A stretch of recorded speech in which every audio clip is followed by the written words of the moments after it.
Hi, friends. This is the Be Real Babe podcast, a place where your average Canadian wolfpack come together to talk about life stresses, messes, and successes. A safe space where being yourself is the ultimate goal. Each week, we will bring you new episodes sharing our opinions on a ton of different topics in hopes we can get a better understanding of ourselves, each other, and this crazy world we live in. We want to build a community where we can show up as ourselves, be real, and lay it all out there. By sharing our opinions and experiences, we hope to reach others who can relate so we can all help each other learn, grow, and heal. But please keep in mind, as a disclaimer, none of us here are professionals. No one is giving any advice. We are strictly speaking of our life experiences, our opinions, and for entertainment purposes only. Now, with that being said, it's time. So grab your drink, grab your joint, and let's jump right in.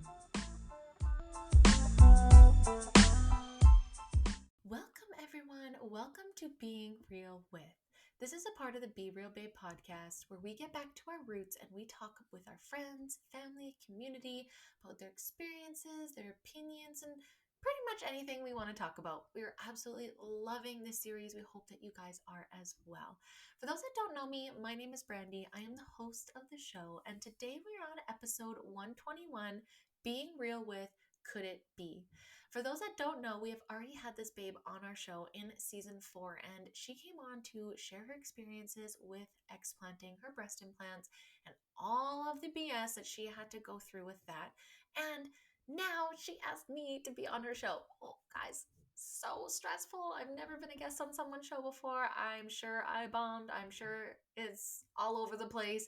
But we thought for this episode, we would share that with you guys because I have talked a little bit before in the past about, what it's like to be a flat-chested woman, essentially, and my continual fight with myself of not getting breast implants. So we did a whole show on, what it was like growing up with those thoughts as well and not going through with it and the reasons why I didn't. And, it's just kind of crazy because really the only difference is I was too much of a chicken shit and I didn't have the money. Let's be completely honest here and call it what it is that I'm terrified of going under surgery. I was really into fitness at the time when I would have had the money to do it.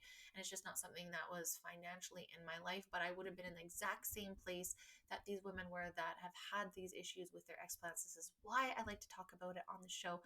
For those that don't know, we have had 5. This will be our 6th episode talking about breast implant illness.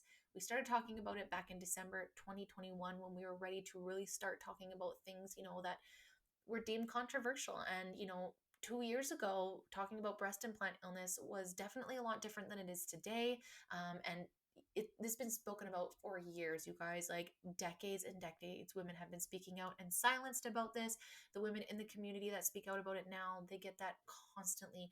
BII and breast implant illness awareness, those hashtags constantly get, blocked and censored. It is quite insane. So, of course, naturally being someone, especially with all the girls on the show, that are very grateful for those people that spoke out because without them, we definitely would probably be in the same position. If I didn't fall down the BII rabbit hole 4 or 5 years ago, I don't know where I'd be today. And being someone that reacts to literally everything, I just know that would have been me. So I'm forever grateful. I will forever and always have these women on the show to share their experiences in the hopes that we could just help someone. Now, if you want to get breast implants, all for it, baby girl. Like, honestly, I cannot say this enough. I know people probably don't always feel that way about me because I do speak out about it, but I just want you to have informed consent.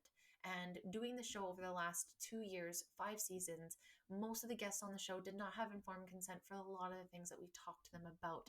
And all the girls that we've had on the last 5 episodes of BII had no idea, like kind of, but not to the extent to what they went through. And most of them spent time planning their funerals, thinking about their end of their life, thinking that this is the rest of their lives and that they were just going to feel like shit, feeling like they're bad mothers, bad spouses, bad friends, being medically gaslit. And I'm just not here for that. Okay. We're not doing that. So if you know what's happening, you know what can happen when you get breast implants and you get them and something happens, as long as you know that this could happen, that's all I care about. Okay. I know some people don't always feel that way and they just think that, no, I'm just a hater, but it's not hate. It's because my side hobby and my side thing is this show, and this show is sharing real experiences and talking to real women. Now, whether they come on the show or not, there's still a lot of conversations that happen in my DMs.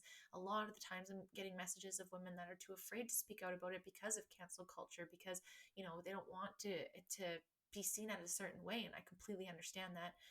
But we know me, and we know I'm not really, worried about that, because you guys know my intention here. And if you don't, well, that's okay too. But I highly, highly suggest you stick around, listen to this episode. I'm so excited that I got to be on someone else's show. If anybody out there has another show and they would love me to come on there, please let me know. That was so much fun. I absolutely love Bianca, and I just obsessed with her accent. I just love listening to her talk. I'm just like, I don't even want to talk. I just want to listen to you. But before we get on to that episode, guys, I just want to remind you, if you are on YouTube and Rumble, please, please, please subscribe, hit those notification bells, hit that like button. It's really helping us. You guys are actually doing it. I'm seeing a little bit of growth over in YouTube. It's so exciting because we've been so shadow banned over there for the things that we talk about. So yeah, if you guys could do that for us, it means the world. If you were listening to the podcast platforms like Spotify, Apple, you can also follow us on there, turn on notifications. And on Apple, you can actually leave us a review. That's so helpful to us. Like, no pressure. I know when I listen to shows, I'm terrible at doing this stuff too, but I'm always going to remind you in hopes that we can grow and other people could see, because y'all, we're not big influencers. We don't have lots of following, so we have to work 10 times harder to get our show out there and share all this stuff so people can just have more well-rounded understanding of what other people in the world are going through. As always, guys, if you have a show of Being Real with you want to be a part of, you want to say you have an opinion, especially, if it's one we haven't said or one we have before, let us know. You can reach out to us on social media. We're on Facebook, Instagram. Our Pinterest is lit, y'all. I know a lot of people aren't following us on there, but the views over there, I think we got 11,000 last month. Like, that is big for us, very big for us. So yeah, guys, I hope you're enjoying this season. I hope you're loving the show. Again, questions, comments, concerns, you want to be on, just let us know. But I'm going to shut the fuck up and let's get to this dope episode with my girl, Bianca. Hello, Brandy. How are you? I'm so good. How are you? Good. Welcome to the show. So if you've listened to the previous episode, it's where I jumped onto Brandy's podcast, and we've swapped roles today. Now I'm the interviewer. So I thought we'd start with if you could tell us where you're joining me from today and tell us a little bit about yourself. Yeah, for sure. So I don't know how familiar I'm starting out really good. Your followers, your listeners know about Canada, but I'm from Canada and I'm from a province called British Columbia. I live in the Okanagan Valley, so that's kind of like the California of Canada is what usually people refer it to. It's kind of like a wine country, cannabis country, all lakes and mountains and trees and nature. And so that's where I'm currently living right now. 36 years old. By day, I am an inventory planner for a cannabis company. It's legal here in Canada, so don't think I'm in the legal market. Yeah, don't at me. It's legal here. I've been in it since day one in 2018. And so I've really been able to watch the industry progress. I started as a bud tender, which is someone who sells it, for those that don't know, legally. And then now I'm kind of in corporate where I'm in charge of facilities across the country. So it's very cool. At nighttime, I'm a podcaster as well. That's how we met. And thank you so much for doing this and having me on. I've never been a guest on one episode, so I'm definitely hella nervous because I'm used to being in charge and and asking the questions, but this is so great. So yeah, so a podcaster at nighttime. I live with my spouse. We've been together for 6 years. We have 3 cats. I share very much that I have infertility problems. So we don't have kids. We have cats.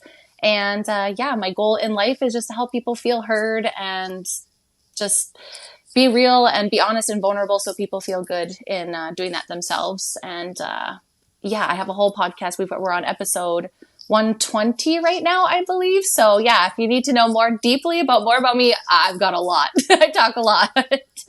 For sure. Tell us a little bit about the podcast, like how it started and what you talk about. So we talk about everything. We're definitely interested in talking about real experiences. When we started off, it was about a year into the pandemic, and being in Canada, and just like you guys as well, we had very heavy restrictions. So we weren't able to really connect and talk to anybody, and it felt like the world was just really heavy and people were very divisive and angry and with all good reasons. And we're just like, how do we connect to people again? How do we be a positive light? I had kind of started an online dance classes to kind of get people up and moving, because I used to teach cardio back in the day, and people were like, please just do something. And I got in a lot of trouble on Facebook, y'all, a lot. They did not because all the music copyrights, and I get it, but I was just trying to help people find positivity. And then I met my co-host, my first co-host. I have 3 now. through a mutual friend online, and we were just very both outspoken about like just throwing our mind out there and just asking questions and just word vomiting. And we both really wanted to find a way to do this. And we're like, hey, do you want to have a podcast after talking a couple months? And she's like, yeah, let's do it. So I literally had no idea what I'm doing. I still don't know what I'm doing.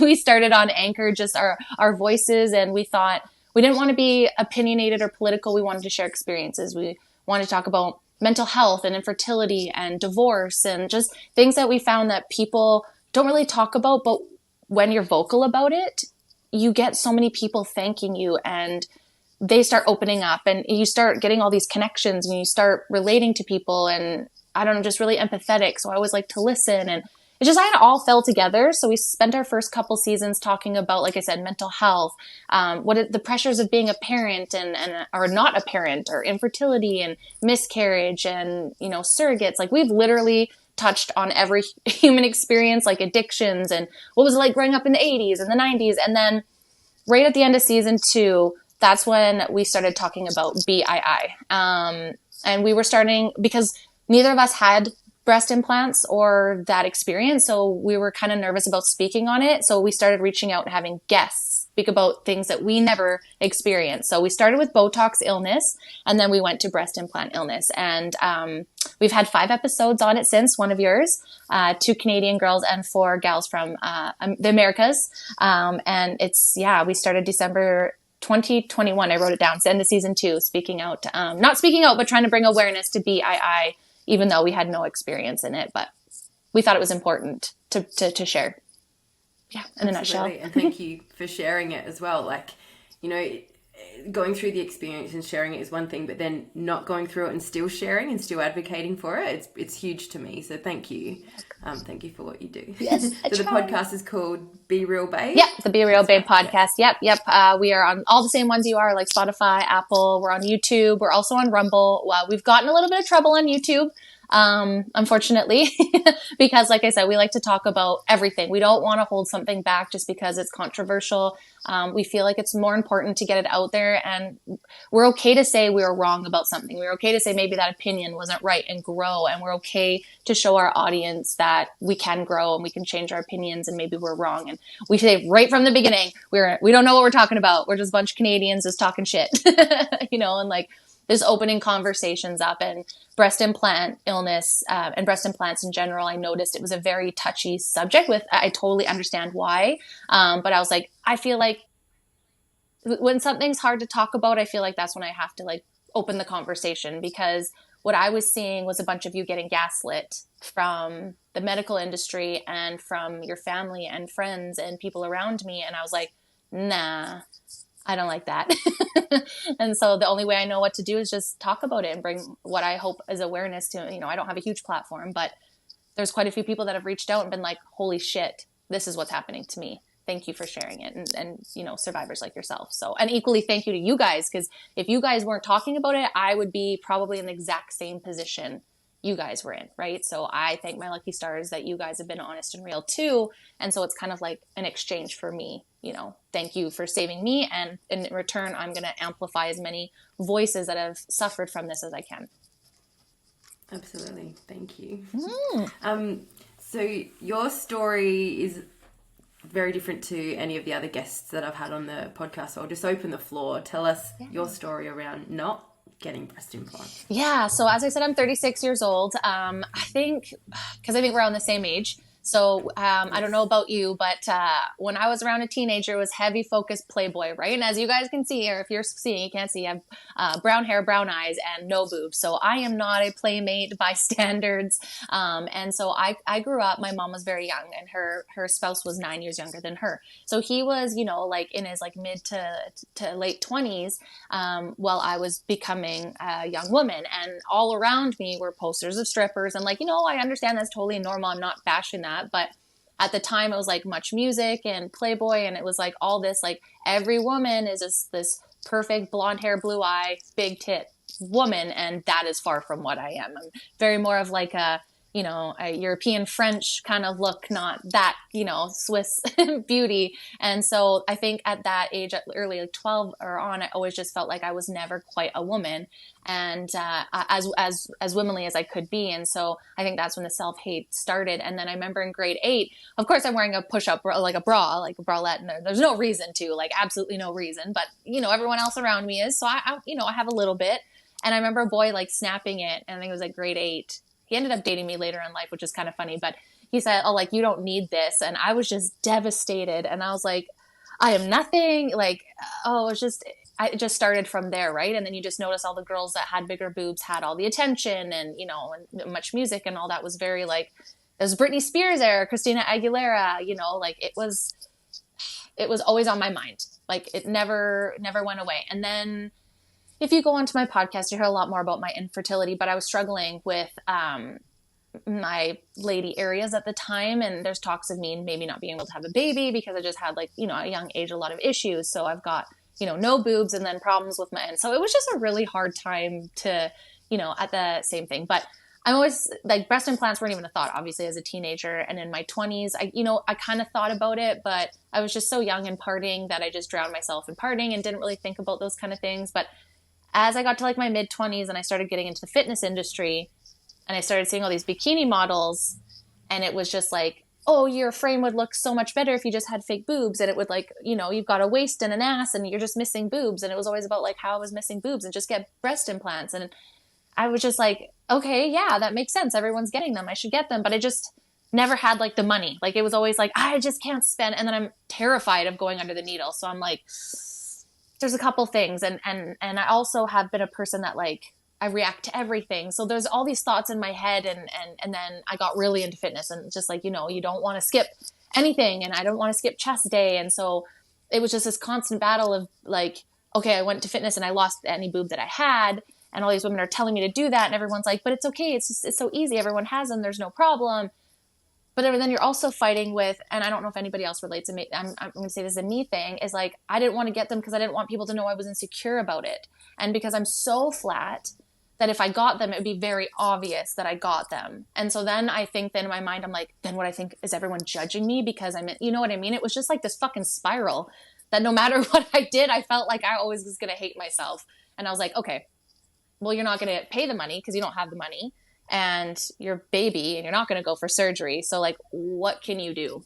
Because you're not going to ever have these. And so I just was like, I just have to work on my mindset about it, I guess, and find the right spouse, right? Like that's huge. I think we talked about it on your last episode. It's really the, having a good spouse. He's an ass man, so it's fantastic. I can build that in the gym. I try to build the boobies and they keep going away. So yeah, that's the main reason. Did you find that I guess we can call it insecurity did impact relationships and dating for you? Oh yeah. Not like, and I always thought like anytime my spouse would look at someone with a bigger boobs, my immediate thought was, oh, did he wish I had bigger boobs? And like I never stuffed my bra because a girl in junior high did, and someone caught her and pulled it out. And it was like the most mortifying thing I've ever seen in my life. And I was like, okay, I definitely cannot do that. Like that was it was terrible. But I used to always buy like those triple cup boob bras at La Senza, and then I would get the cutlet. So it was just like, it looked like I had like something, but I was always worried because I was like, oh, but when we go home, like if I hooked up with someone, like those cutlets are going to fall out and they're going to see that like I have nothing. And that's especially in my early 20s, I wasn't into fitness. So I didn't really have the ass that I have now. So it was really like, oh man, I got nothing going for me. And like, yeah, it was just always a constant. And then it was like, oh, I'm too poor to even buy those. Right. And then it's just such a terrible thought process. It's not a good one. No. Looking back myself, like at some of the relationships I had when I was younger, I dated some horrible people. And I know for sure that like one of them, after we broke up, I went and got braces because he used to say, oh, your teeth are terrible. Like, and I know that if I hadn't had implants before that relationship, I probably would have gone and got them afterwards because of like he was constantly talking me down. Like, looking back on, I was 22, and looking at the relationship that his parents had, it was very similar. Yeah. Like his dad was always putting his mum down, like she wasn't allowed to talk to me because, I don't know, maybe an independent, strong woman might change her. Talk about that relationship. I don't know. That's not normal that he speaks to you like that. No. But yeah, like looking back, dating the wrong partner could have absolutely been a change for me as well, like the cause of getting them. So I already had them because of other reasons, but it can make such a difference. Such a difference. Absolutely. Yeah. And when I don't think I ever had, not one boyfriend ever complained to me or said anything. Like they would always reassure me, like, a handful is enough, da da da da. And it's like, yeah, and I totally agree, and that's great. But then you see how people react to women with bigger boobs, or like, you can kind of see the side eye, which is fine. Obviously, it's totally allowed. But that just like, when you don't know how to keep your own insecurities as yourself, you easily project that onto your spouse and others, right? Like, they don't even have to be doing something. And you just like, in our minds, we're very easy to be like, well, he's obviously looking at her because she's got big knockers and I don't. And now I'm less than. Where it's like, even if he is looking at her big knockers, that doesn't make you any less, So it's like having those conversation changes.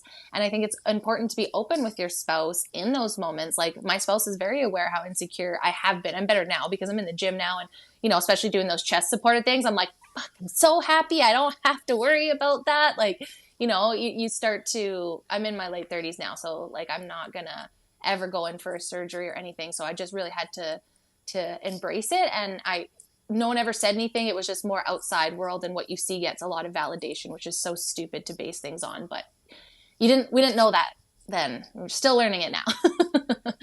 Yeah, that's it. Absolutely. So hard.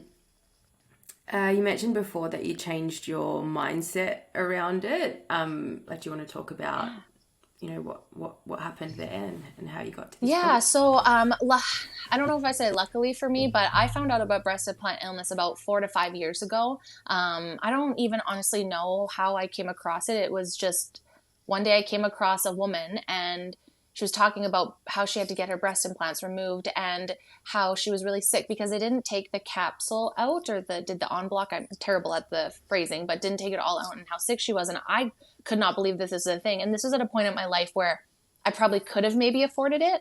So I don't know if there's just like this universal that was just like, I'm going to put this in front of you right now, and so you don't do this. But yeah, I just seen that. And then I fell down this rabbit hole. And so at that moment I was like, okay, I know I would be this woman because I react to everything. So I cannot continue to find ways that I'm going to be able to afford or mentally prepare for breast implants. Like I can't get them. So when it comes to like my body dysmorphia as well, it's kind of like, I don't want to get plastic surgery or Botox or filler, to each their own. I would highly suggest anybody just to make sure you have informed consent. That is what our show is about, is wanting people to have more informed consent. And we believe that happens by sharing experiences, right?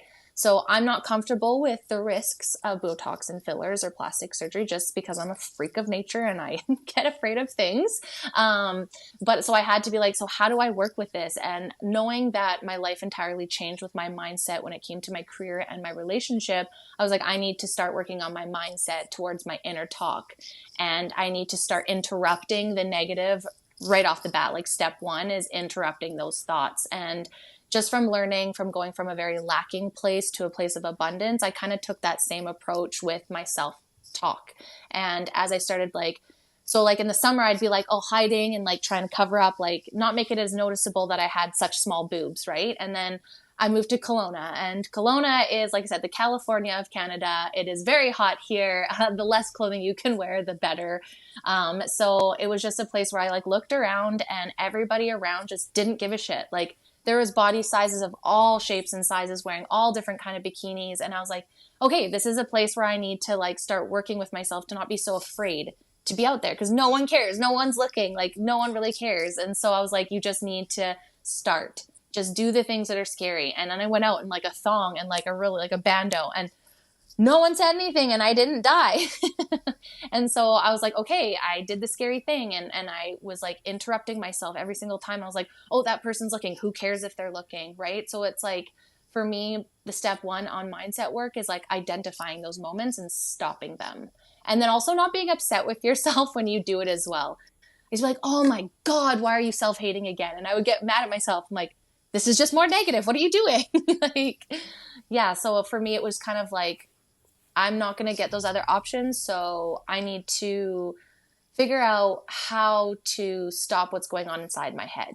And when I really can't, to reach out to my support system and be like, guys, help me. I'm stuck.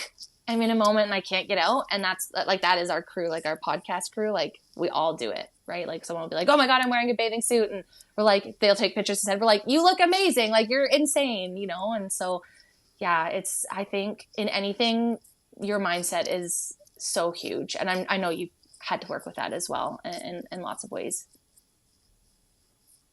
Yeah, definitely. Well, I would like to maybe just like talk about, the girls that we've had on the show and kind of their experiences, because they really matter to me. Like it was so great having you on the show as my first Australian, and the time frame is just totally so different. So that was a fun thing. But what I noticed with a guest on the show is that a lot of them had not been informed whatsoever about any sort of form of any illness. And if you go on the Health Canada, I think one of your questions was like, is BII, what is it like in Canada for that? And so one of our first guests, the first two ones, I don't want to fully share their stories, you know, that's theirs, but one of them had to fly to Costa Rica to get hers removed because no one around the area was really accepting this information or was really going to do the surgery, because she had done the same thing. She was researching and she found breast implant illness and she fell down a rabbit hole and was like, oh my God, this is me. Like, I thought I was just being like a bad mom, like a lazy mom or something. But no one around here, because she was like very early on when she caught hers. Like she's had hers out for quite a few years now and she got them quite a long time ago, but she had to go to Costa Rica to be able to get them out. And from getting them implanted to explanted was about over $30,000 Canadian. Like that is an insane amount of money. And when she went in, it was like, oh, you're going to have these for the next 18 years of your life. There's never going to be any problems, da da da da da da. And lo and behold, there's tons of problems, and all said and done, $30,000. Our other gal in Canada, she was literally on the way to the hospital calling her husband saying, I'm sorry, I'm probably going to die, because she had no idea what was going on. They had no idea. She gets to the hospital. They have no idea what's going on at the same time as when the FDA started actually talking about that black box warning for breast implants. And so that was all happening kind of around the same time. The first gal had Allergan breast implants, was you, and they were all, and Allergan's also in other lawsuits when it comes to Botox and fillers, I believe, as well. So that all kind of fell together. And same with the second gal, she was again on her deathbed and was like watching the news and was like, oh my God, this is it. And she went for immediate explant, and they like crowdfunded to get them out for her because she didn't have the money. And luckily people came together and she was able to. But there's so many women in Canada that know about their breast implant illness that cannot afford it, especially with, I don't know how it is really in the rest of the world, but our Prime Minister has made it very difficult for people to live in this country. And so we've got single moms that are literally being killed, in my opinion, by their boobies. And because they can barely afford to support their children, explanting is just not on the table. And because it's a cosmetic surgery and it was selective, there's no funding or, like anything in the budget to support these women. And it literally breaks my heart because some of them nearly died from this. So I feel like it has caught, because people are speaking out, a lot more people over the last couple of years know about this, which is amazing. But then they're now stuck in it because they can't afford its minimum. It starts at like $6,000 Canadian minimum to even like have a basic surgery, let alone if you can even find someone in Canada that you trust, right? So I just think that is such a frustrating thing. Like, I just want women to know, you want to get your boobies done. Girl, do what you need to do, but just know that if you're sick or something happens down the road, that it could be this, like you guys have all been gaslit. You guys have all been told it's not your boobs, it's in your head. And this goes back to like the 70s. Like women have been speaking out in silence about this for decades. And I don't know why, like we've progressed, but I feel like surgeries have just gone up. I don't know. I got to look at the stats for that, but I feel like they haven't decreased in implanting. Do you know whether there's like any kind of registries in Canada like that you've heard of about like that records implants and explant surgery? I haven't heard of that, but I do know on Health Canada, I went to look before I came on the show, that they do kind of have like some stuff on the Health Canada, which would be like equal to the FDA. So they do have like a website that will say like, it will show recalls, and it shows like, it does show as of last September, they updated to show that a sort of cancer, I think it's ACL, I can't remember the exact name. BII, ALCL. That one. I was like, oh, I have so many acronyms at work. I really struggle with acronyms. Same. Like, frick, what is that acronym again? But it did show that. But that was just updated this last September. And that's because of the progress that the advocates in the States have done with the FDA. And now it's like leaking up into Canada. And they've linked some of it, but it's really not like, most people aren't going to go to the Health Canada website to see safety on breast implants. They're going to go to the surgeon that they're going to, or that people have recommended to them, and ask them. And depending on their ethical hearts will depend on what they tell them. And most girls that I've talked to, because we've shared this on the show, and there's lots of people that speak about it to me in our DMs that just aren't ready to speak about it on the show. I totally understand. They were not informed of this. If anything, they were told that they're super safe and you've got years and years and years. And, some of these girls have had to have the silicone like scraped off of their rib cages because they leaked. So great that you can run over it with a car. I don't know who's going to be lying under a car and being ran over. But there's other things like, that concern me, like your body temperature and, like things like that. And it's just been so apparent with when I knew about the Facebook page. I think it's like Nicole, a gal named Nicole, her Facebook Healing page. with Nicole. Yeah, I think it was like when I had heard about it originally, it was like maybe 10,000 people. And I think it's well over 50, 60,000 people in there now. And that just goes to show that women are suffering, and the medical gaslighting has got to stop. It's got to stop. Like, just tell women what they're getting into, and then that way when it happens, they can react. Or like, if you're going to get it, and my suggestion from outside is, if you're going to get implants and you're still okay with it after you've done your research, make sure you have enough money to explant. Because then that way, if something happens, you're not then trapped. That's kind of how I kind of see it, as like a safeguard, just so that you're not sick. Not some of these girls that have been rushed to the hospital and almost dying. What if they couldn't get the money? What would have happened to her? I don't even want to know. Like, I don't. No, that's it. Like, there's the physical implications of it, where, people are having like all these medical conditions where I felt like my body was giving up on me. That was like the way I describe it. People talk about the fact that they feel like they're dying. And, if it doesn't kill them, there's also the mental health impacts that it has down the track on these people. Like, some people who have breast implant illness, anxiety and depression are some of their symptoms, but then also the fact that you can't do much. You're constantly in pain, you're constantly tired, you're letting people down. If the actual implants themselves aren't causing anxiety and depression, then the symptoms would be doing that for some people as well. So there's that they need to consider. I've only found out recently in the last few months, and it was through having Lauren on the podcast, that in Australia you can go onto a waiting list to see a surgeon to have it done through the public health system. Oh, that's amazing. You need specific things that have happened for it to go through that way. It's a start.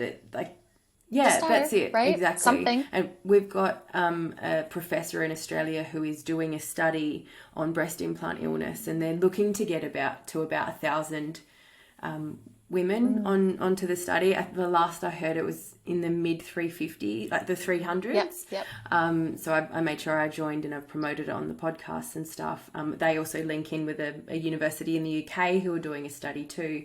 But I haven't really heard much about anything happening in the US or Canada on studies. No. I have heard of one surgeon who was keeping their own data on it, which I love because I'm a data nerd by day.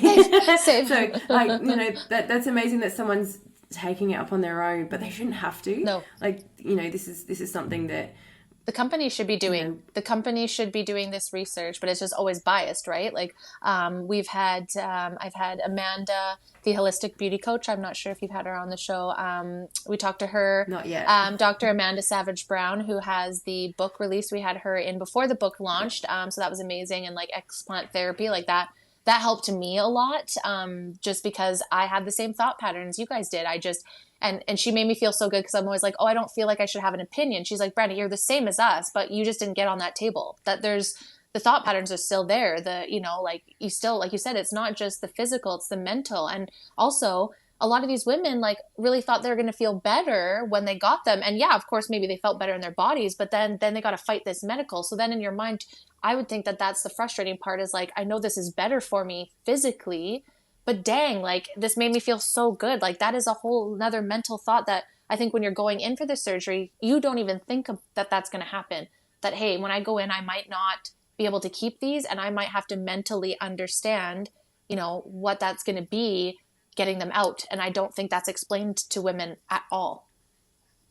No, I was lucky when my surgeon did tell me that I'd need to have them reviewed every 10 to 15 years. Good. But that was the height of it, I think. And getting them in at 19, I thought I'm going to be the inappropriate old granny in the nursing home flashing my boobs to everyone because they're still going to be perfect. That's another thing that I'll have to think of down the track. Like, what are they going to be like when I'm older? But I'm still reading Dr. Amanda Savage Brown's book. It's taking me a lot to read it. Like, it is amazing. She writes beautifully. It's really easy to read, but like mentally, it's a struggle. Like I read one of the chapters and listened to one of the audio chapters, and my partner, this is right before we went to bed, my partner comes in and I'm crying my eyes out. He's like, what's wrong? And I'm like, I was reading about the inner fixer, I think it's called, and I don't remember a time where, even going back to 4-year-old Bianca, my first memories of kindergarten, not trying to change the way I thought about myself or the way that I looked, like because of how other people viewed me. Like I was probably not quite back then, but I was always like a little bit on the heavier side as a kid, and had the gooby haircut. I was always thinking like, oh, I need to suck my stomach in, or I don't know. Just very aware of it. Always this, constantly. Like how much more productive could someone's life be if they're not constantly going, oh, like, what is this person thinking of me? And like, I need to hold my stomach in, or I need to like stick my boobs out, or like, there's a lot. You do. And you're like, where could I have done with that time? Because what does that really matter in real life? Like, yes, of course we want to feel good about ourselves, but really at the end of the day, did the size of my boobs change me as a generous person? Did it change my kindness or my empathy? No, it actually, the only thing it took from me is, like you said, my time worrying about if other people thought that my boobs were, big enough. And it was just like, but we have been so ingrained by society, by the industries that we grew up and coming, that was so important, is your sexual desire and how sexually desirable you were. And at that time, Playboy was huge and everyone was getting implants. And that's just what was quote unquote the most desirable. And if you weren't that, then you weren't desirable. So it was very easy, I think, for our generation to breed these thought patterns. And we did it for so long that when you're in your 30s and you start to break out of it, it is so hard to not be that fixer, to not constantly be like I have from birth control. I've had really bad hormone balancing. It's getting better, but I used to have really, really bad acne. It's kind of still there. And all I would think all day is like, as soon as someone looks at me, it's like, oh, they're looking at my pimple. They're looking at my pimple, So it's like, I maybe got over the boob part, but then all of a sudden I went to like my face, and it's like you said, it's so that her book hit so hard because it's not just on the breast part. It's all the shit that you tell yourself you need to fix about yourself. And that is overwhelming to realize that you're your own worst enemy sometimes. Like, people aren't noticing that. People are not noticing that. No, that's it. That's that. After speaking to, so many women about troubles with breast implants, like you mentioned one before about being able to do certain things at the gym, what positives, I guess, have you seen to not having implants, obviously apart from BII? I think for me, like, definitely the stuff at the gym, that was one of the biggest things that held me back, because like I said, when I was financially in the moment, I was like in like unhealthily addicted to fitness, where the thought, because it was just saving me in my really dark time. I just got divorced and I was like kind of lost, and I was like really heavy in the gym, but I had some extra money, and I was like, but yeah, I couldn't have the part of the fitness. And I think it helped me at a younger age to start working on my self-love. And I'm not saying that anybody that get implants not working on self-love. I'm not saying that. I'm saying for myself, because it was a moment of being like, nothing on the exterior, no matter what I do, whether it's implants, Botox, plastic surgery, is actually going to make me love me. I don't think. Like, I just didn't, because there's certain things, like when I hit a certain size or I looked a certain way at the gym, then I was going to be happy. And then I get there and I wasn't. So I was kind of already doing that with my body dysmorphia. So I think it put me in an advantage to not have them, to be pushed to start that mindset work and to really, how do I self-love now, right? So if I got implants and maybe I'd get them out like 10 years and then I'd have to start that journey then. So I think that was like an advantage. Obviously all the health complications, but like being a small chested woman, there's lots of advantages. And, you know, like I don't have to wear a bra. This is new to me this year. I know a lot of people don't think that, they're like, oh, you could always not be there. But when you have little boobs and they're not the perfect breast implant, you're like, oh, someone's looking at my boobs because they look different, right? They look different when they're smaller. Like everyone knows that when they have smaller, they look different. They don't look like the perfect cupped boobs. So I've been wearing like pasties, and that was new this year. And so the clothing that you can wear, I've been told, big boob, but then in the same sense, you guys can wear those like super cute bathing suits and it just looks so nice. And I buy them and I'm like, well, that didn't turn out right.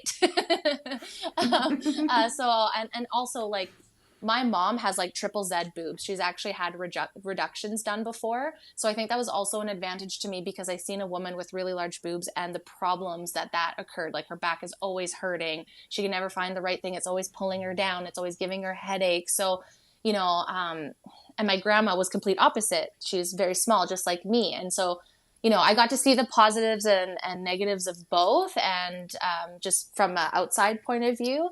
And the clothing, I know I always get told, like, you always get to wear things and not worry about your tits hanging out. I'm like, I still have to worry about my nipples. Like, I still have those. So, like, yeah, I still have nipples, guys. And that's the most offensive part, apparently. So, you know, I do have to watch it. But yeah, like anything at the gym, like I never have to worry about what I'm training. I can train whatever I want to. I can do push-ups. I can do chest, because I'm at the desk. I'm constantly like this working. I'm sure you know that as well. You feel that. So that would be a big disadvantage to not be able to work my chest properly. And I know some women can, and that's amazing. But that's important to me as much as I hate chest day, so that I'm sitting up properly and not straining, you know? And so, yeah. But I have boob envy all the time, and that'll never go away. And that's okay. I'll just stare at them, and then you'll just have to deal with it, guys. Like, it's just what it is. You mentioned before that you like worked in the fitness industry. So did I. I know, that's why we're like so same. Yeah, we really are. How much was it how much were implants like talked about when you were working in the industry? Well, luckily for me, I was more a part of a gym that was like women focused, and like, you know, it wasn't like a bikini fitness. Like the gym that I'm working at now is like the most beautiful gym in probably, I think, all of Canada. It's just top of the line. So it attracts like high end athletes and bikini models. So it's more apparent now than it was back then. So it wasn't really talked about. It was more just like, you just seen it everywhere. And so when you're more of that bikini model body and people are like, oh, you should compete. And I'm looking at these women, no one really had to say anything. At the beginning, it was like, well, I'll never be able to look good because I don't have that frame. You know, I don't have boobs. And so it was mentioned a few times, like, well, if you ever to get in bikini, you know, it'd probably be good to have breast implants. And like, people would just say it like it's just such a small thing. Like, oh, just get boobs. Like, and I'm just like, that is a major surgery and major decision. Major surgery, a foreign body in your body. It's a lot of money. It's time off the gym. Like, it was just like so casual. And then like, I never wanted to be a bikini model or any of those things, but people always told me, because I have a butt and because I'm thinner and I'm tall, you know, that I'd be great at doing that. And I just have like a stage presence, because lots of energy, because I used to teach like Zumba and cardio dance and jumping fitness. So I was always doing the high energy cardio stuff, which for me, it was like, I don't want boobs. Like jumping on a fucking trampoline with big tits, I'm sure is not fun. Like I can confirm with implants, it is horrible. Right? Like you need to lock them down, like double sports bra level. Exactly. CrossFit was, I had to look at my CrossFit workouts the day before because I'm like, oh, if there's skipping, I have to wear the heavy duty bra. So it was like, that was another advantage, is I was a jumping instructor, so that's on the trampolines. And like I jumped on it the other morning and I didn't wear a bra, and I was like, okay, even though you got nothing, you still got to wear something, because like that's not fun. But so it was more or less like an unspoken thing that if you wanted to be and most girls do, you hear them, they'll say, I got them so that I had the perfect curve for the bikini model look. And so if I was ever to compete, which was like super focused on over the last like 5-10 years, I wouldn't be able to compete with those girls, and I'm slim and don't have a lot of muscle, so I couldn't go in something like figure or anything like that. So it was like, if I was ever to do that, it would be in the bikini, but then I'd have to get breast implants to even, I would at the time I feel like more now the industry is coming back, and they're not, but most of the winners usually have, breast implants or bigger boobs and stuff like that. So I think it was just kind of one of those things that, in my mind, if I was to do that, that was just a written rule. You just had to get boobs or you're not going to look portioned properly. And so I was like, oh, okay, well, I'm never going to do that, because that's an expensive competition.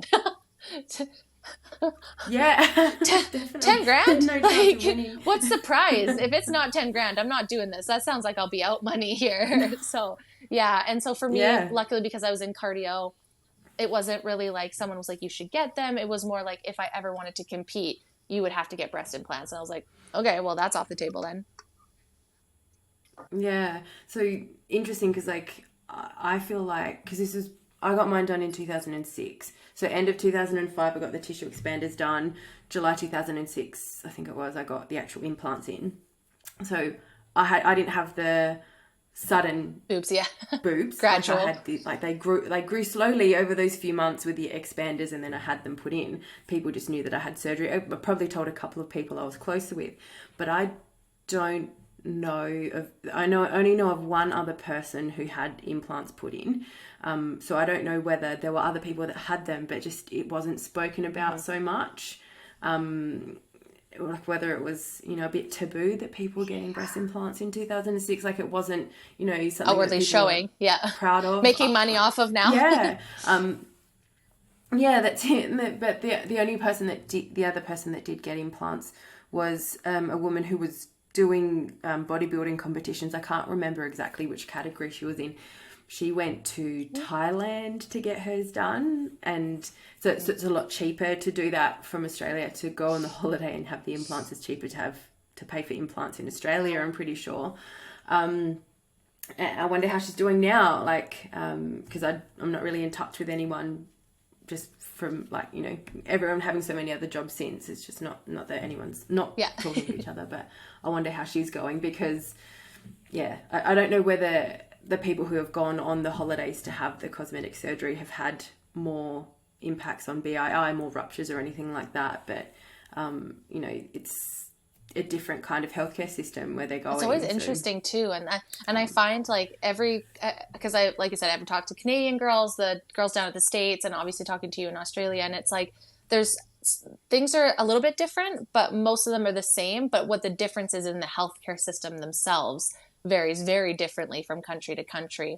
And it's crazy when you, like I said, on the Health Canada website, it's kind of more like, oh, you're going to have some swelling, some pain. So I'm like, no anxiety, no like crippling pain. Like some of these women just thought they, like I said, were literally dying. Like I think you had Heidi on your show as well. Heidi was on our show. Yeah. And same thing with her. Like she was like, just could not. She was planning a funeral. How sad is that? Like, and now look at her, like she's just a bundle of energy. And same with like, I don't know if you had Robin on your show, Robin Tout. I think that's how you say her last name, but yeah, she has been, for those that don't know, she had breast cancer, and that is one industry or one area of women that they really go for too, is, and I'm going to say that as well. Like in the trans community, I feel like they really attack all different types of women, telling them, you'll feel more like a woman by getting these things. And I think that when they go to the women that have had mastectomies and they tell them right out the gate, the first thing they're saying to them is, oh, you can just get breast implants. Like after they just went through that, I'm not saying that they shouldn't, and every woman needs to do what they need to do. But the fact that they're putting that in their heads the minute that they come out of there, like, I would feel that that would spur even more self-questioning right out the gate. You know what I mean? When you're already going through something so wild. That when I learned her story, I was so pissed off. I was like, I know this has nothing to do with me and I don't have nearly as right to be mad, but how could they possibly do that to someone who's just survived cancer and having her breast removed? And then she said that having her breast implant illness was far worse than her cancer. How is that? How are we not talking about this more? I mean, we are, obviously, you know, but just, you know, the fact that some people don't even know to this day that people suffer from that, it still blows my mind when I know people that have almost died from it, you know, that's why we have podcasts, right? I feel like it's moving in a better direction. I have had someone message me who had found my podcast. She was wanting to get breast implants and had Googled breast implants, and the first thing that came up for her was breast implant illness.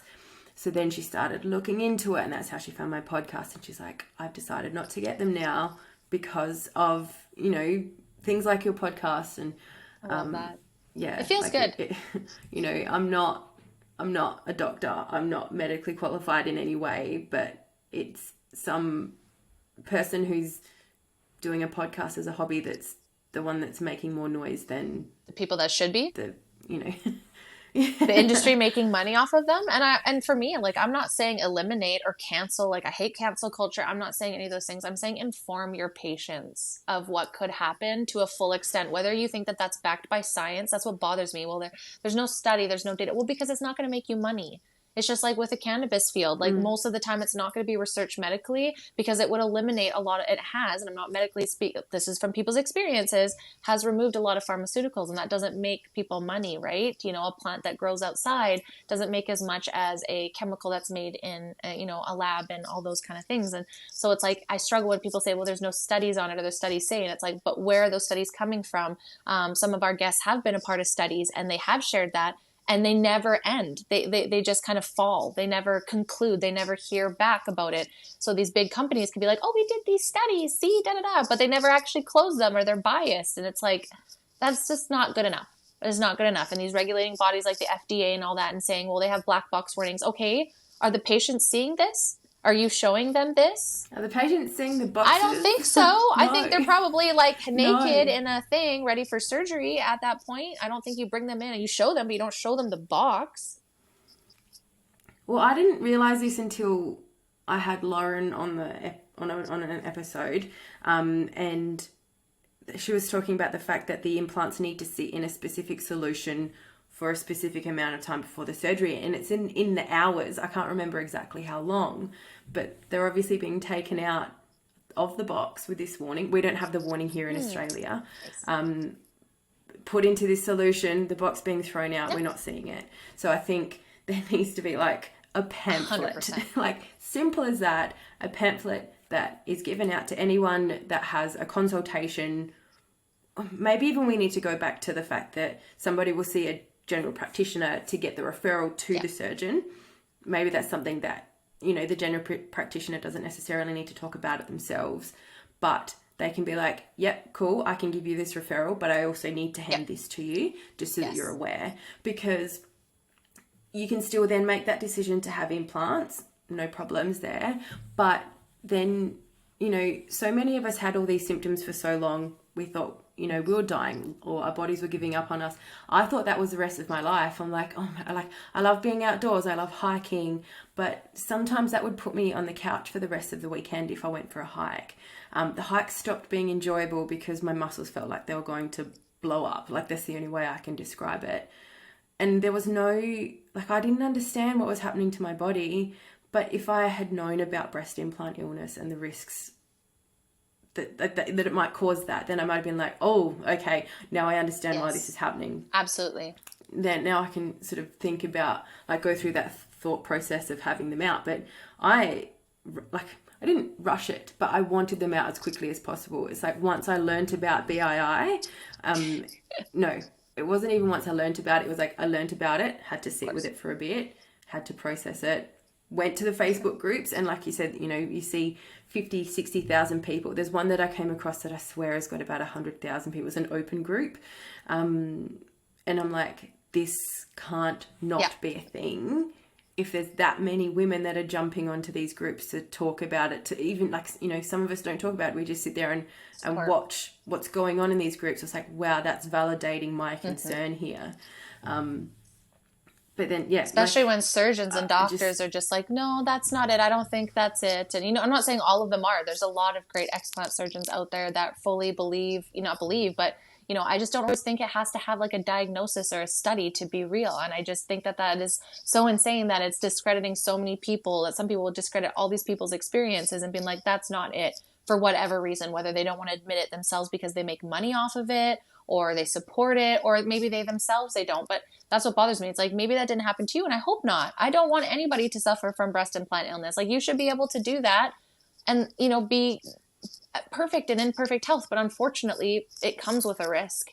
And there's nothing worse than hearing the women that we've talked to say, like you said, planning their funerals, thinking they're going to die. Like, when at the beginning of that, if they would have known, like, hey, these are the symptoms, they could immediately then made action to that, instead of thinking they were terrible mothers, they were lazy, they were, you know, worthless. They, like you said, this is the rest of my life, I can't even walk. And then you start wondering what your worth is and what's the point of moving on. And then depression kicks in, and then anxiety kicks in because you're so depressed. Like, it's just a plethora of these things where it's like, if you would have known that at the beginning, whether you chose to or not, at least if this happened, you could be like, okay, now I'm going to go talk to my doctor or whoever, my surgeon or other women, and see if this is it, you know. But I think it sucks that a lot of women get into this, they don't know that, and then they're sick, and for whatever reasons they don't want to make the connection, or maybe it isn't. But I think there's a lot of women that are just like, no, it's not it, because it's terrifying. And you went through it, to admit that, and then have to go through that other surgery and then deal with the physical implications of explanting, and the mental and the spiritual and all of that. And I just think that we could save a lot of that shit if we just, like you said, had that pamphlet of being like, hey, these are people's experiences. It might not be yours. It could be. But most people I talk to that speak out about it, most doctors that I hear that speak out about it, say it's just a matter of time. It's just a matter of time. It, like, some people's bodies are really great at defending it. Some people's just are not. And it's just kind of like a roll of the dice, depending, you know, how your body was in the toxic load beforehand and how it's reacting to it. Same with explants. I've heard amazing explant stories to horror explant stories. Like, it all kind of is all over the place. And I think to prevent all this, we go back to the beginning. You need to get a referral to a plastic surgeon. You know, maybe your doctor, your therapist, is it the right decision for you? Are you fully aware of what you're going to be doing when this, here's all the complications. Yeah, you're good. You checked all the boxes. Okay, we're going to go to the surgeon, and the surgeon's going to say the same thing. I'm going to remind you, did the doctor say these things? You know, I find a lot of, in the medical field, it's a lot of like, well, I'm not a pharmaceutical, like, I'm not a pharmacist. And then the pharmacists say, well, I'm not a doctor. And then, you know, and it's just kind of like this, like, throw back and forth of like whose responsibility it is, and it is ours, but you're relying on these professionals, and they go to school and for that, so you trust them. And it sucks. Myself has been medically gaslit and hurt by the medical industry, and you're just, after you see it, you really struggle to trust it after. And I think that's another thing. I was just like, oh, they told me birth control was great, and I got personally violated by it. So if they're telling me breast implants are safe, and I'm seeing women saying they're not, I'm gonna side with the women. They steer me in it. They don't make money off of me, so I'm gonna believe them. Do you want to talk about your experience with birth control? Yeah, sure, absolutely. So, long story short, I was on a bunch of different birth controls when I started when I was about 15, 16 years old. I had terrible cramps, like, make me throw up cramps. I had terrible acne. So the doctor was like, birth control, you know, it's safe, it's effective, there's no problems. You know, you're just a typical teenager. You know, they treated me for endometriosis because, or like tested me because my periods were so bad, like I would pass out. But there's never any talk about root cause. Like, was I eating? Was I drinking water? What was I doing in my personal life? I think I was like, you know, this huge stoner, smoked cigarettes. I don't think I drank water. I didn't eat. I didn't sleep. You know, it wasn't a good time, and they never asked me any of those things. And so I tried every different birth control pill on the planet. Within, like, you know, 4 or 5 years, I was on the patch. which gave me blood clots, which was not great. So, you know, over the last couple years, that's when my biggest concern was, because I have a history of blood clots and miscarriages. And now that I look back, I actually think I had miscarriages when I was younger, but I just didn't know what was going on, because as an adult having them, I was like, this is familiar.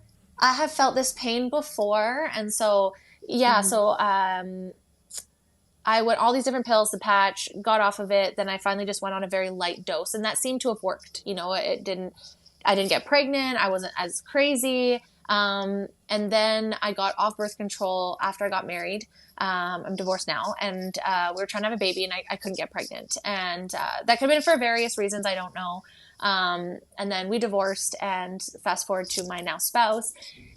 We have had, I know for sure 2, I think maybe 3 miscarriages over the last 6 years that we've been together. And like, I'm all good. I'm very healed. I'm just launching an episode about that recently, about my whole from front to back. But I believe, and a lot of the doctors that I trust also agree, that the birth control pill is, you know, very well could be the reason why I cannot conceive. Like, I can conceive, but I can't carry. And so we made the decisions, if we do have a baby, we are going to adopt. I'm 36. After you go through a couple of miscarriages, personally, I just don't want to put my body through that anymore. I don't want to put my mind through that anymore. It's a very painful thing to go through mentally. And then all those stories come back up, you know, especially with no boobs, like, how am I even a woman? Like, I can't do the one thing that women are supposed to do. I don't have boobs, you know, like, it's very terrible stuff. And then what does that put your family and spouse through, right, as well? And so I haven't been on birth control. When I had my first miscarriage with my spouse, unfortunately, my body still thought I was pregnant for like a month and a little bit after. So I was having all of like the early stages of pregnancy, like morning sickness and just like all of those feelings without being pregnant. And I was just so done with fucking with my hormones. Like, I was like, I'm done. I can't go back on birth control. Like, I can't go through what I just went through and then slam my body. Like, and I trusted him, and I was like, I'm sorry, this could change our relationship a little bit, because you can't just have sex whenever, especially when you're, you know, worried about having miscarriages. You really want to be honing in on that. You know, it's only like 4 days that you really need to be careful. I'm not saying go and, I'm just saying for me, it was like, okay, can we do this? And he was like, hell yeah. So I've been naturally tracking my cycle for 4 years now, I believe. Yeah, 4 years now. And I will never go back on birth control if I don't have to. It just wasn't good for me. And I know that it brings a lot of solace to a lot of women. And so it's really hard to speak out sometimes against it, because so many people love it. And I totally understand.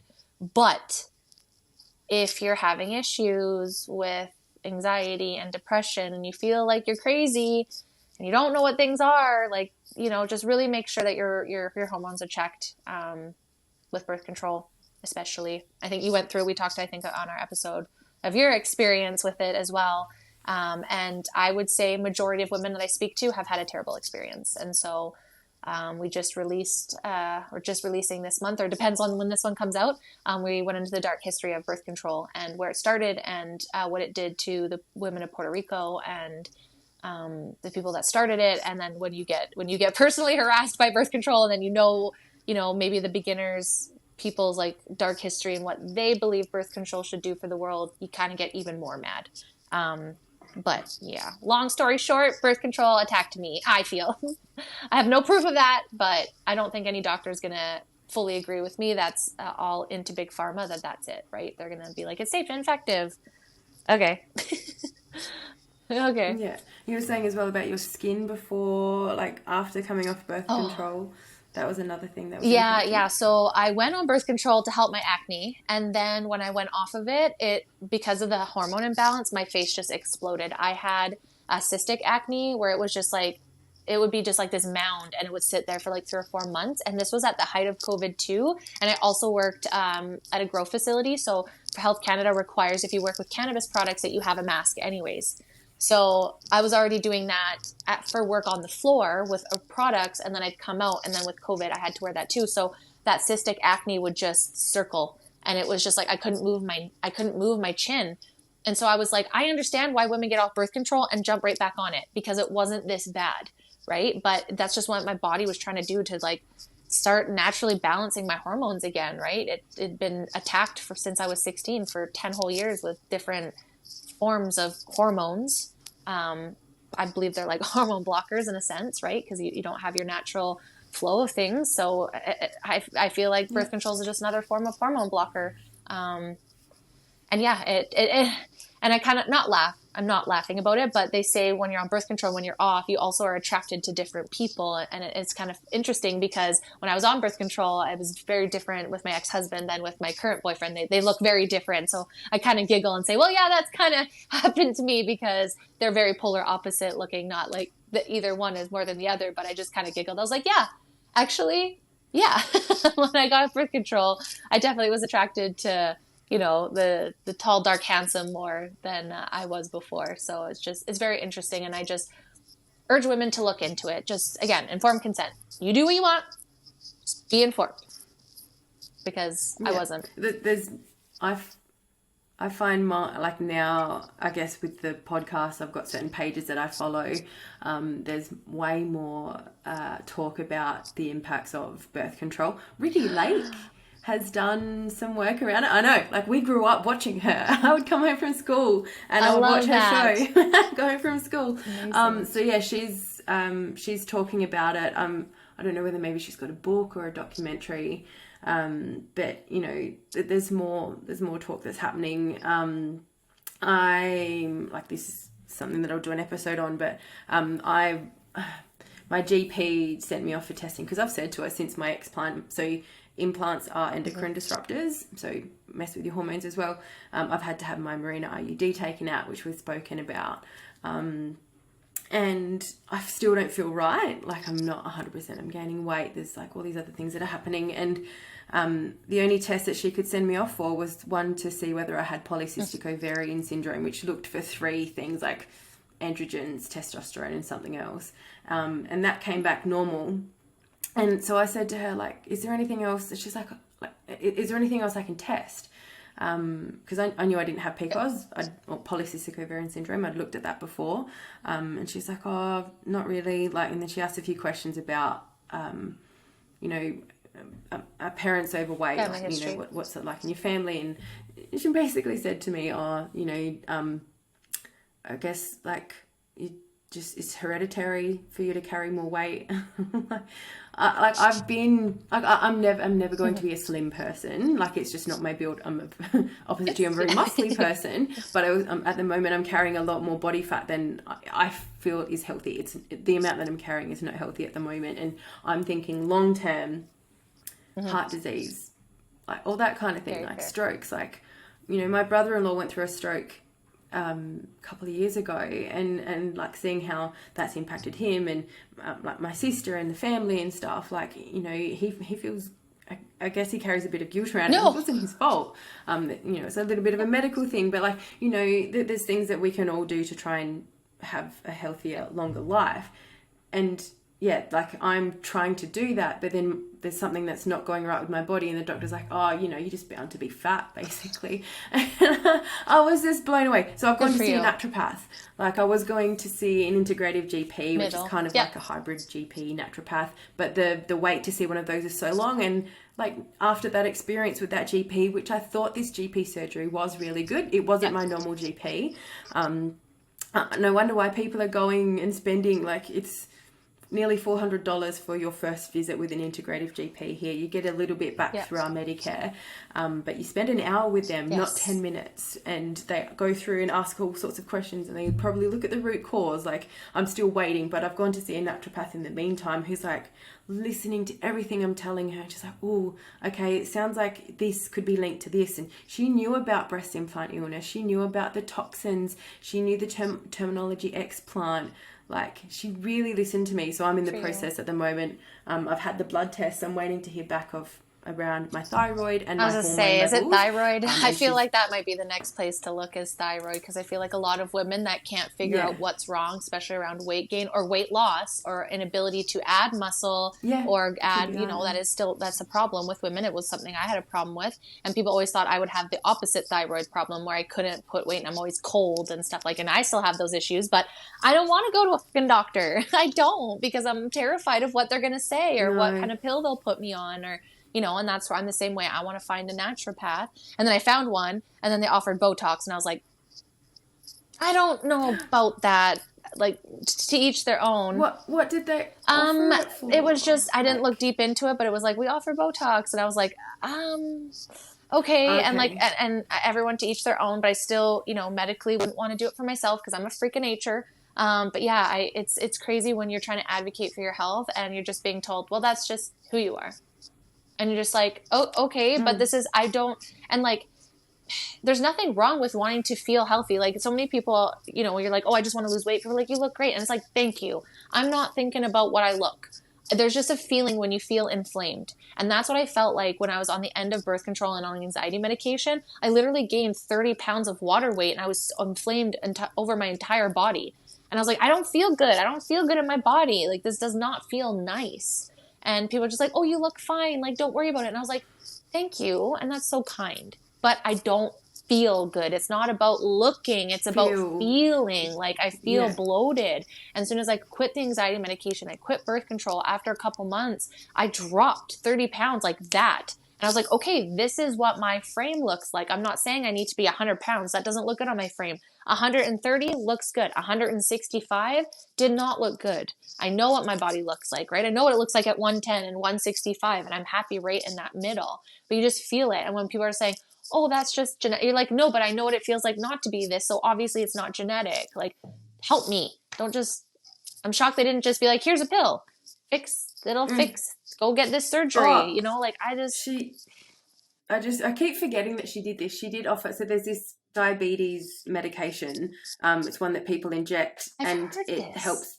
Yeah. So she offered this, and I don't know whether she assumed, because there are a lot of people who don't have diabetes but want to lose weight that are going to their doctor asking for this medication. I've heard that. And I don't know whether she thought I was trying to achieve that. So when she first said, oh, there's this medication, and I didn't even think of that. I don't know whether they've got Duramine or Duramin over in Canada. It's like basically like, it's got something like speed in it, and it switches off your, like, you just don't get hungry, and you're really hyperactive, so you're like constantly moving, not eating, you drop heaps of weight.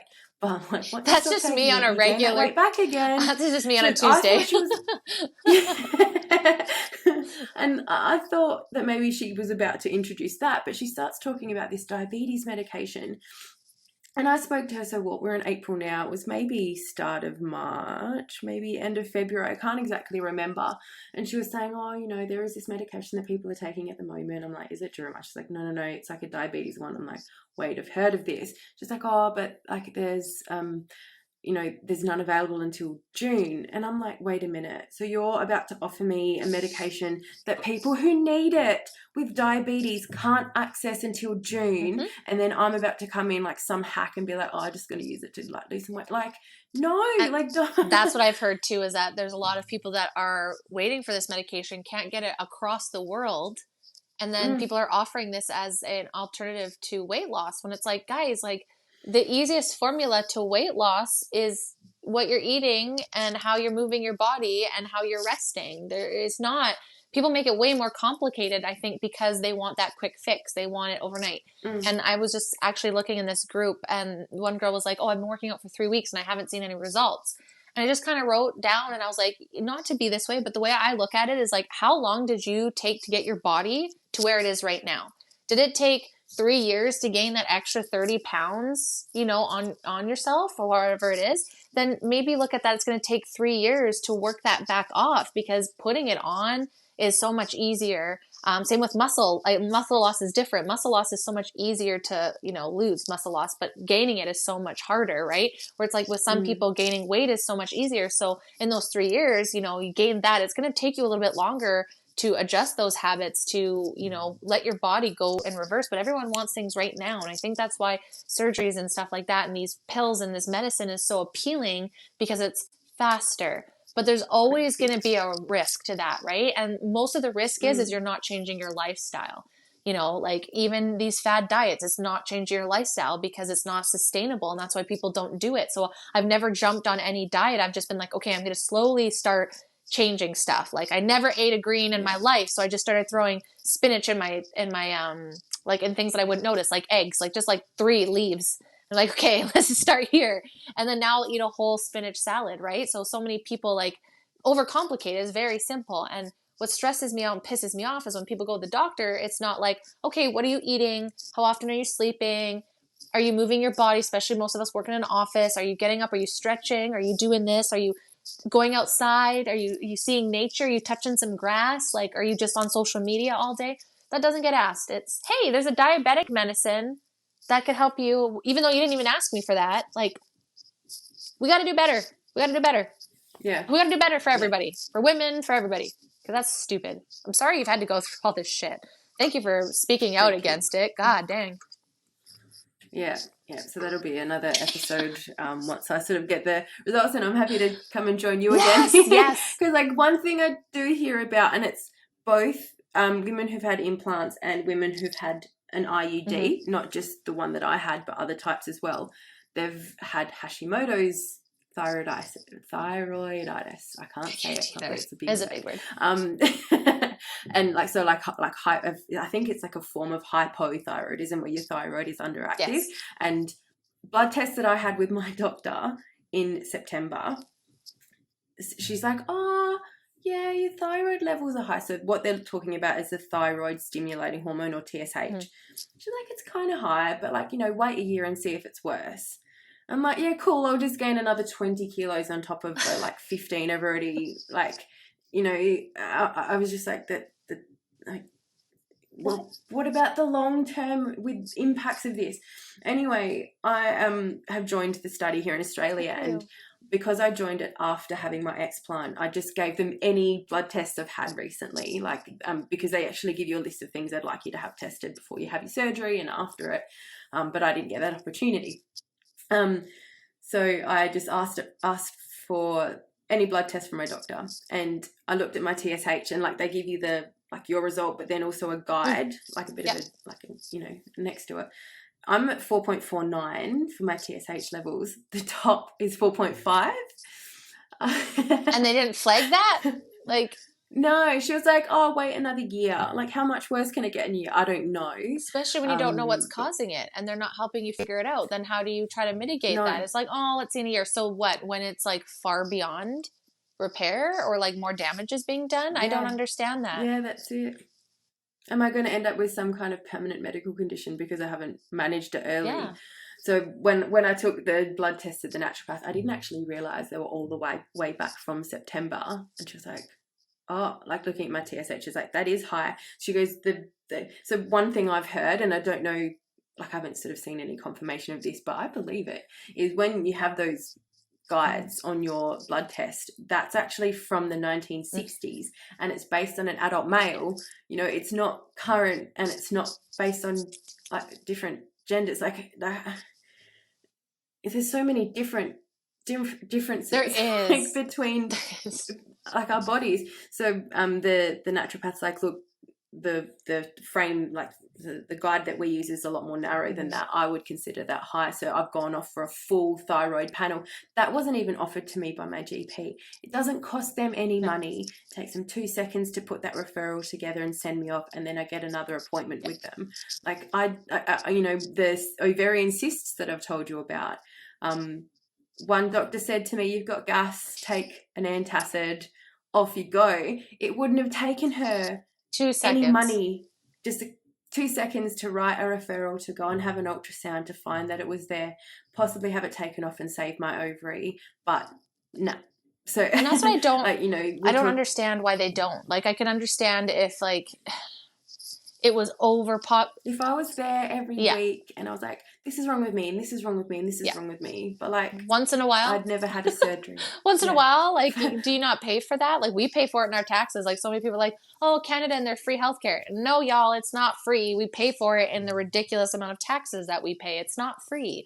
Like, yes, we've got it more, and I'm not knocking it compared to other countries by any means. I know my privilege living in Canada, but we also pay a ridiculous amount of taxes where we would hope that that money is going back into. So yeah, we don't have to go to the hospital, have a baby. We don't pay in that moment like they do like in the States.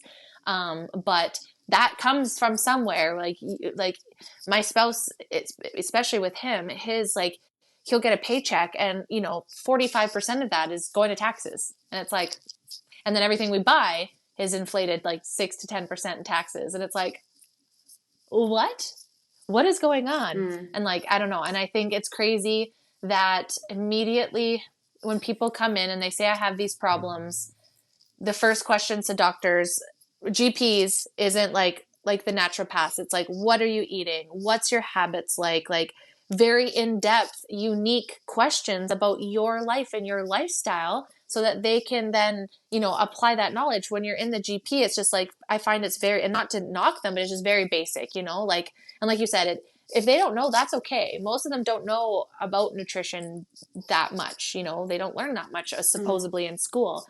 But then pass it off. Like, I just really hate how it's just like, oh, medication gone. It's not like, okay, maybe we'll give you medication for this Band-Aid, but I'd like you to go to this referral and let's look into this a little bit deeper. Like, it's like you have to fight tooth and nail. I have a friend right now, a coworker who has had nothing but crazy heart problems.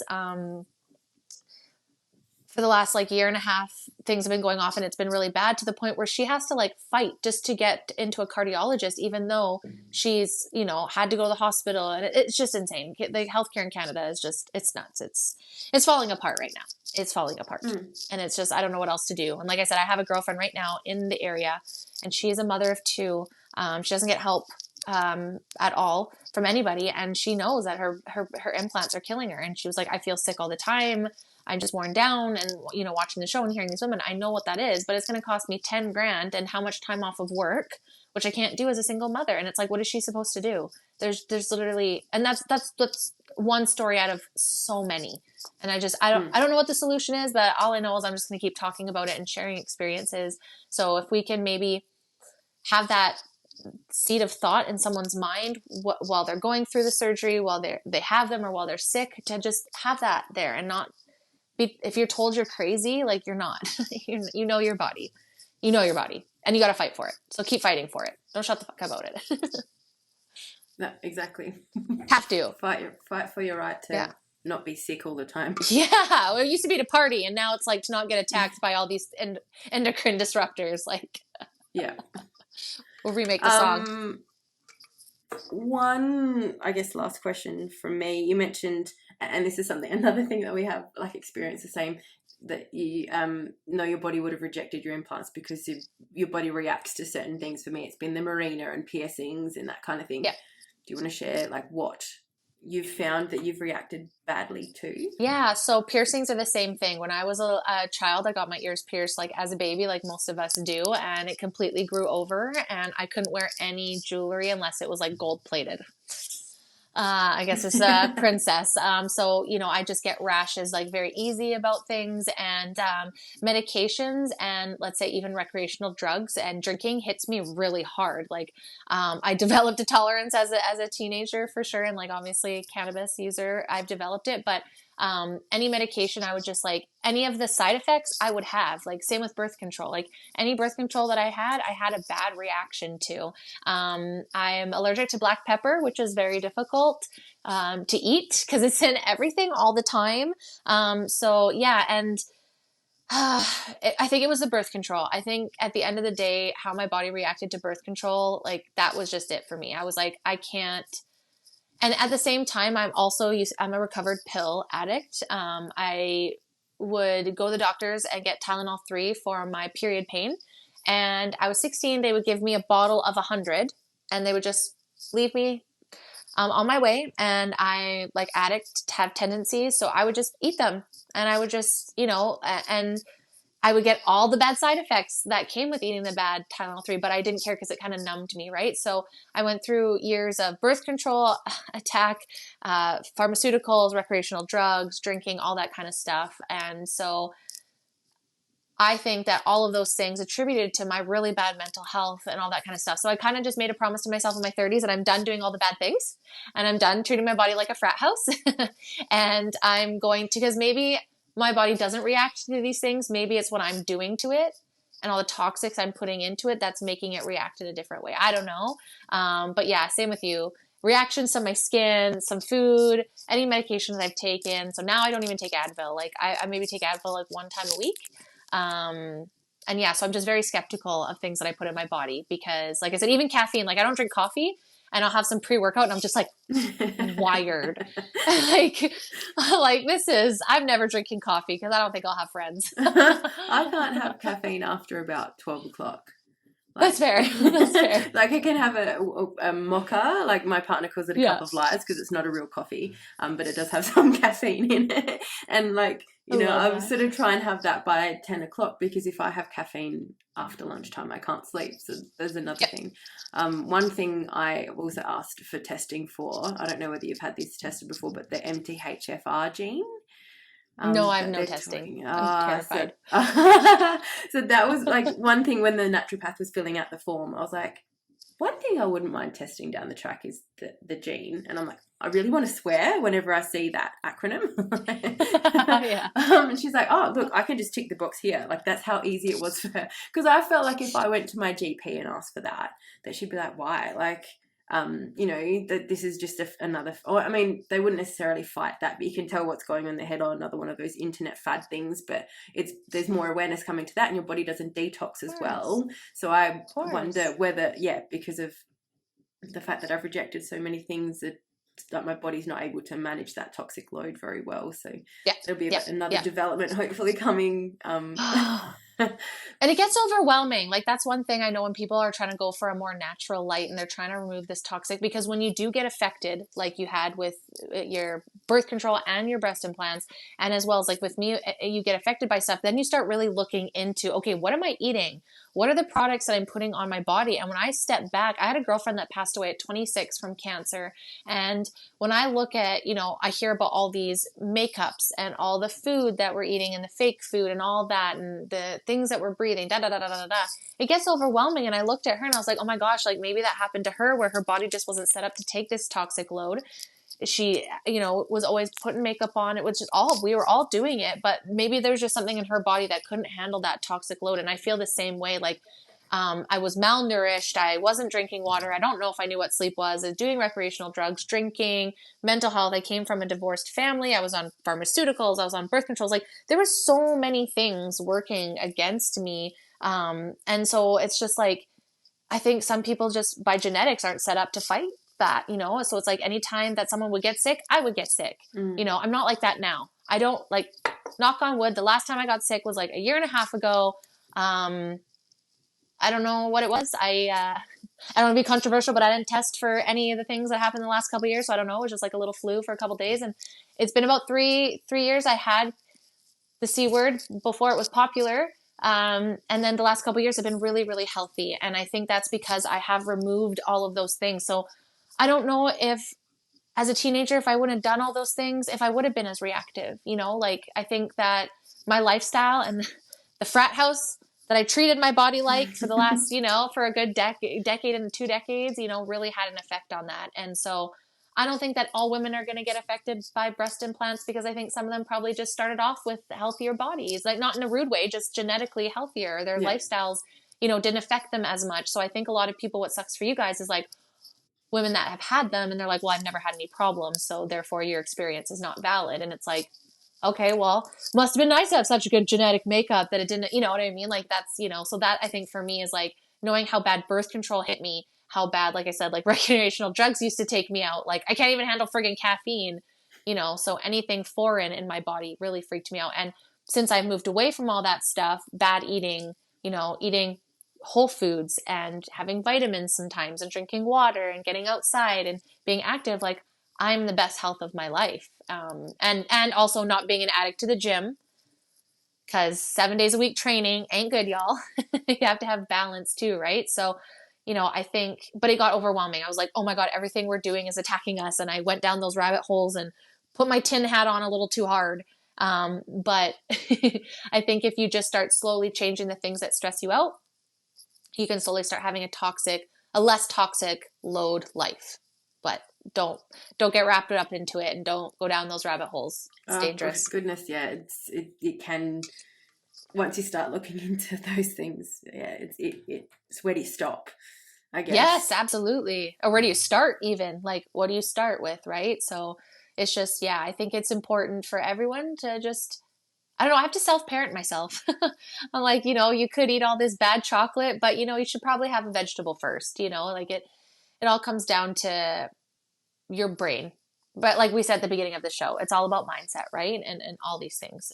And people have to practice grace with themselves too on their journeys. I'm sure you probably had a lot of moments where you were really hard on yourself.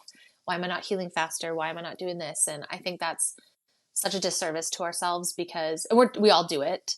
But yeah, work on your mindset and give yourself grace. But also be accountable. There's that line, right? Where it's just like, you can't wallow in it and be like, well, life is so hard, I'm just going to eat chocolate cake every day for 3 weeks and not think that that's going to have repercussions, right? You could do it, but probably best not to. But yeah, I just advise everyone to just talk to others. Always talk to others about stuff, be open to a different opinion and a different experience that might not be yours. The minute I started doing that, holy crap, did I get humbled. Absolutely. Is there anything else you wanted to share with us before we wrap up today? No, I think we covered a lot. This is awesome. Thank you so much. It's so weird being on this side. I hope I did the guest part justice. Absolutely.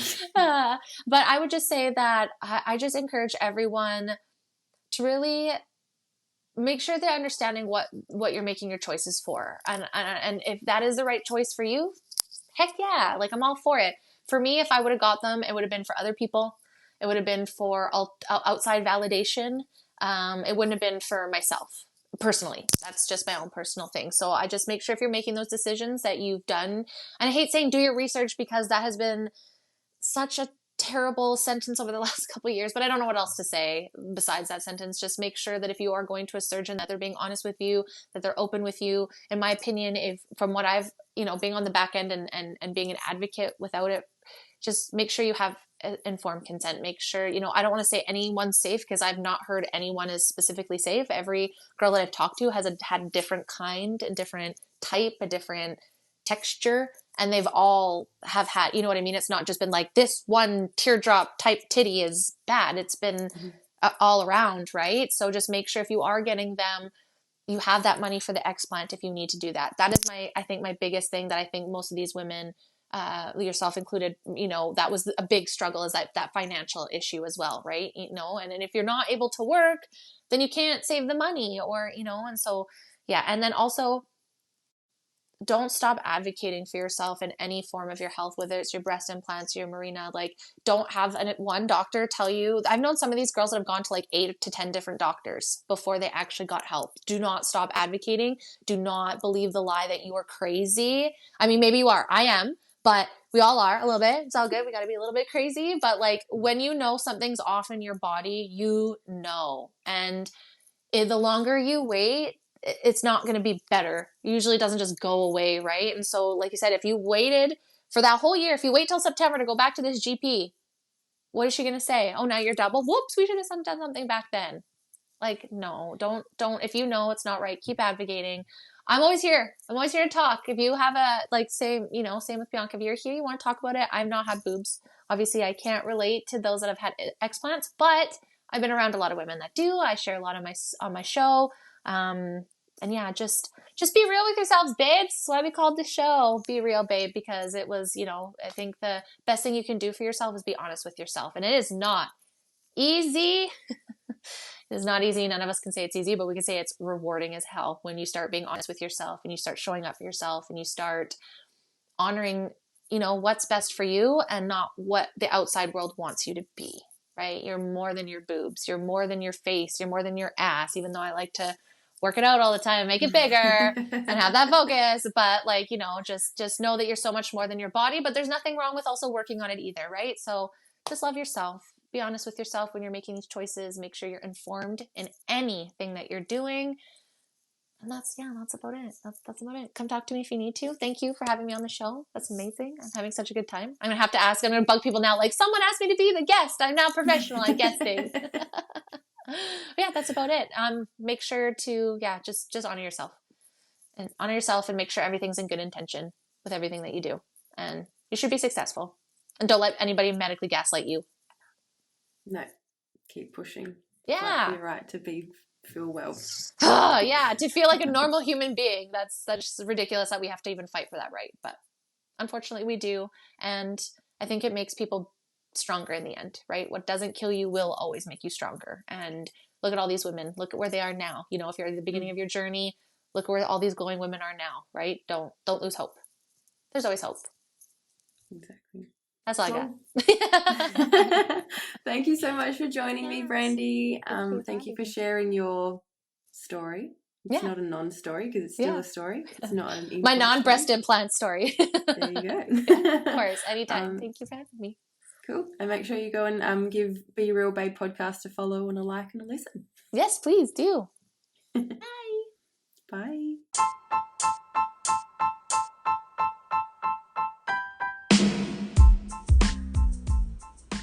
Thank you guys so much for stopping by the show today. We truly hope that you had a good time. If you liked this episode and you want to hear more, make sure to subscribe to our channels, like our episodes, and turn on those notification bells. You can find us on Rumble, YouTube, Spotify, Anchor, Apple, and Google Podcast. You can also find us on Instagram, Facebook, and Pinterest. Until next time, guys.